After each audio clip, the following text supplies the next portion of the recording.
It was just very difficult to hear that at the age of 25, I had to proceed with the open heart surgery.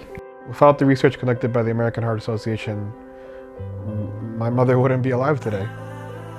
It's very rare for an individual to survive 3 open heart surgeries. When I met Emma, she was a light that brightened up the office when she walked in. She was funny, intelligent, and she looked to be in very good health. Actually, most of the patients in the waiting area and most of our staff, when they looked at her, thought, why is she here? She looks great. And I think that's part of her incredible spirit. But in fact, she did have a heart condition, and her heart condition had been present for many years. It was due to an infection of her valves that ended up slowly damaging each of her valves over time.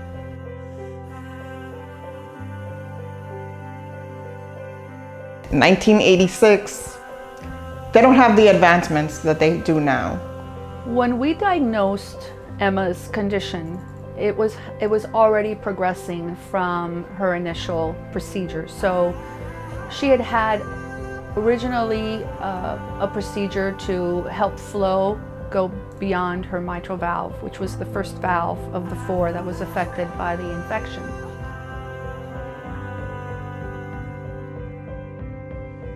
And then 2008 came around. I had surely started to decline, and I had to have my second open heart, but this time they had to replace the mitral valve and repair the tricuspid valve. Emma has this way of just making everything seem okay because she herself is such a positive individual. However, she started to develop heart rhythm problems. We made a decision that because she was having so many symptoms related to her heart rhythm, that we would take the chance of having her undergo this electrical procedure to try to stabilize her heart rhythm.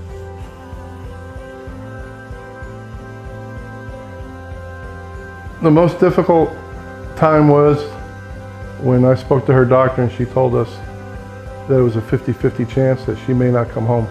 I mean, even when she was exhausted and she was getting ready to go do the surgery, she just always kept supporting me and always worried about me. My mom is my first best friend. It was difficult because I didn't even know if I was going to be alive 6 or 7 hours later.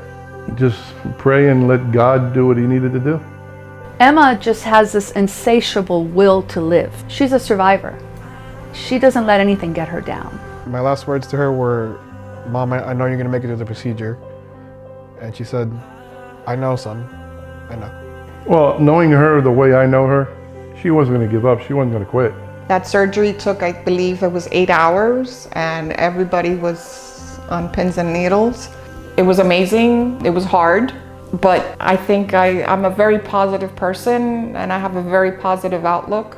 Thanks to the technology that has advanced so much, I can say that my 3rd open heart surgery has been pain-free.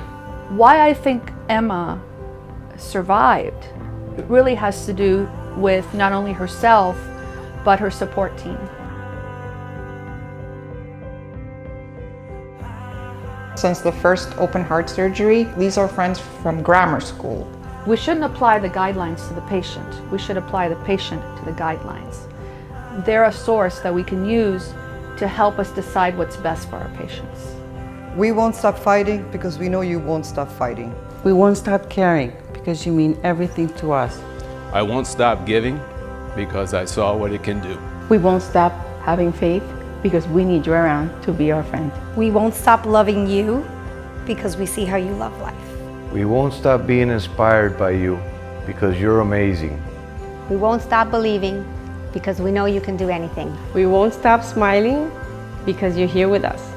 Ahora podemos imaginar por qué vivimos tu historia. We can't and we won't stop until this research stops all cardiovascular disease. Because of Emma, we must continue to imagine the possibilities of tomorrow.